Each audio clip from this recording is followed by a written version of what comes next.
Let's talk Rachel Amber, her details like a video character sheet and some questions, opinions, and theories. First and foremost, there will be spoilers from episodes 1 to 4, so if you haven't had the chance, I recommend playing through the game. The story is wonderfully rich with detail and symbolism. At the very least, watch a playthrough without commentary, give yourself the chance to form opinions, and then come back and see what you think of this theory. With that said, let's get into it. Rachel Amber is one of the bigger mysteries in Arcadia Bay. She was the incredibly well-liked best friend of Chloe. Like a chameleon, Rachel Amber flowed between cliques, never really belonging to any. She was 19 years old, attended Blackwell, had a 4.0 GPA, and had big aspirations, one of which was to become a model once she and Chloe could escape the grasp of Arcadia Bay. Rachel was noted to be involved in many extracurricular activities. We know she was involved romantically with Frank Bowers, the local drug dealer, and she was rumored to have slept with Mark Jefferson, Blackwell's world-famous photographer turned photography teacher. It is known she hid her relationship and perhaps much more from Chloe. Rachel's disappearance happened sometime around April 23, 2013, and thus it is assumed her death could have occurred between April 23rd and October 10th.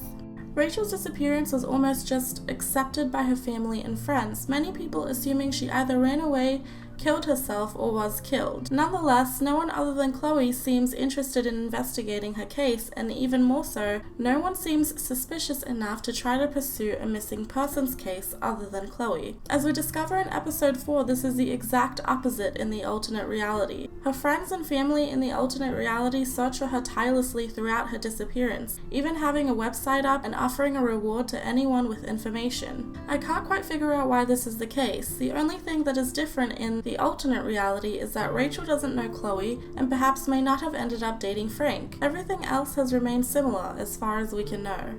There are Twin Peaks references in Life is Strange, which is a TV series, and there have been links made between the Twin Peaks character Laura Palmer and Rachel Amber. Laura was well liked, similarly to Rachel, but apparently led a double life and had relations with many different men, including a drug dealer named Leo Johnson, who we could compare to Frank Bowers. Twin Peaks is all about finding out what happened to Laura Palmer, discovering her secret life, and who was responsible for her death. This striking similarity between the two storylines could support the rumor of Rachel being involved with Mr. Jefferson, though indirectly. We know Nathan had spent some time with her and was seemingly on a friendly basis, as discussed in my theory about Nathan Prescott. We also know that at some point, Nathan and David Madsen teamed up to try to get Rachel caught for doing and dealing drugs at school. Reports of this can be found in Principal Wells' office in episode 3. This brings up a few theories. Isn't it exceptionally odd for Nathan to do this? After all, he is shown to be a regular user and distributor of drugs. He's even on Frank's client list, and if he were on friendly terms with Rachel, why on earth would he do this? If we are to follow along with the theory of Nathan's innocence, he could have done this to get Rachel thrown out of Blackwell as a means to ultimately save her from being targeted by Mr. Jefferson or his father, or perhaps damage her reputation so as to discourage Mr. Jefferson's interest in her, who perhaps could have seen her in the same regard as Kate, innocent. According to her academic excellence and involvement in extracurriculars, this could be a plausible thing for Mr. Jefferson to assume, and this is the only link we can find that ties Rachel and Kate together, other than both possibly being involved with Mr. Jefferson and being in his photography class.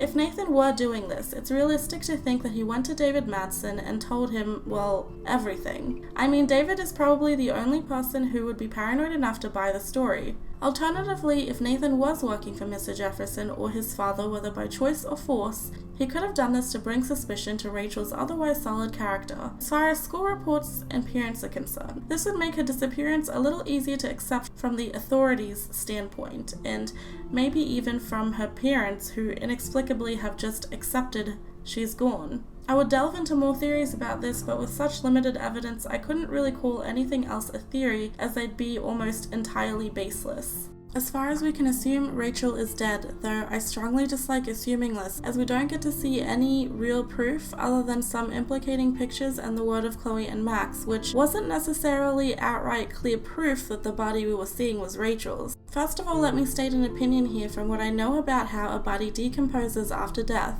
it's very unlikely that after 6 months, Rachel's body would be identifiable. It only takes 4 weeks for a person's face to become unrecognizable after death, and the rate of this varies depending on the condition the body is left in. The grave Chloe and Max dig up is so shallow, they get to it in the matter of seconds with their bare hands. So there would be a lot of exposure to the elements here: air, temperature, weather, and so on. Rachel disappeared in April and her body was found in October. This means that her body would have been exposed to the temperatures of summer and autumn. Warmer temperatures increase the rate at which a body decomposes, and let's not forget the exposure to bugs and animals who would likely be able to smell and dig up the body quite quickly after death. I don't care if she was in some kind of body bag, which is arguable in itself. This is still the case. All of this is highly unrealistic, unless of course someone was buried there far more recently. The smell of the body we saw Chloe and Max react to can start from as little as a few hours to a few days after death. And considering the conditions of the body's burial, I wouldn't doubt that the body buried there is as far as a few days gone, though this does bring into question the grass that had already grown over the spot she was buried. All that said, there could be many reasons they did not show the body, and let's not forget time travel in itself isn't exactly realistic to begin with, so clearly they might not have portrayed this as scientifically accurate.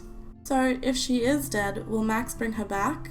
I'm not so sure. I would love that to be the case, but considering we have no idea when Rachel died, we'd have to assume Max would need to rewind time 6 months prior to the events of the game, before Rachel went missing. Max has expressed that she would like to do this in a journal entry. However, I think that would depend on a lot of factors, including the lesson Max is supposed to take away from the tornado and the events of the game. If she is causing all of these horrible eco-disasters, then the lesson might be that she has to learn to let go.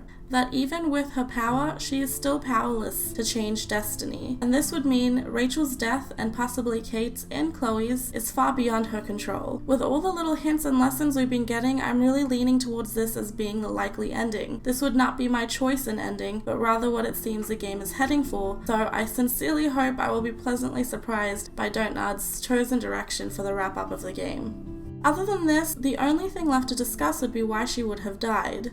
There hasn't been a missing persons case in Arcadia Bay for years, and even if it was a case of the Prescotts covering it up, why not just as easily cover up Rachel's disappearance? And okay, if it's because of Chloe bringing this all to attention, does that mean we're expected to believe that Chloe is literally the only person to care enough about a loved one to force an investigation? My assumption, and I have no proof for this, it's merely a logical pieced together opinion, is that clearly something happened with Rachel that was unexpected.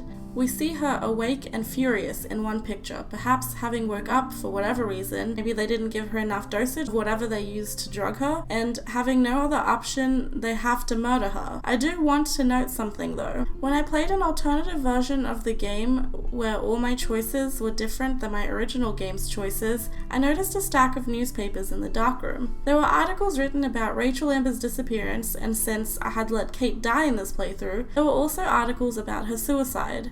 I'm not sure if I'm totally off here, but that took the darkroom, for me personally, to another level of creepy. I don't know exactly what they plan to do with the pictures they've been taking, because the answers to that depend on so many other things, but having the articles there in that place seemed almost like they were proud of what they have caused, like these were proud achievements of their actions. I have many more opinions and theories, one of which includes the possibility of Rachel having the ability of time travel, passing it on to Max after death, which could link the butterfly to Rachel and explain why Max got her powers soon after seeing the butterfly, and also explaining why she could have been so well liked, but I don't want to share them in a theory video because I don't have enough proof to feel comfortable sharing them as that. I will also dig more into Mark Jefferson and his connection with both Rachel and Kate in a separate video in the near future. Also keep in mind that these are just theories. I don't firmly believe any theory I've seen or come up with myself to be the right answer. This is just a way to get myself looking at all angles and hopefully other people to do the same with me by sharing some of my thoughts. As always, if you have any theories of your own, please share them in the comments section. I love hearing opinions about the theory I've discussed and also different theories that may differ from the ones I've shared. If you enjoyed the video, please like and subscribe.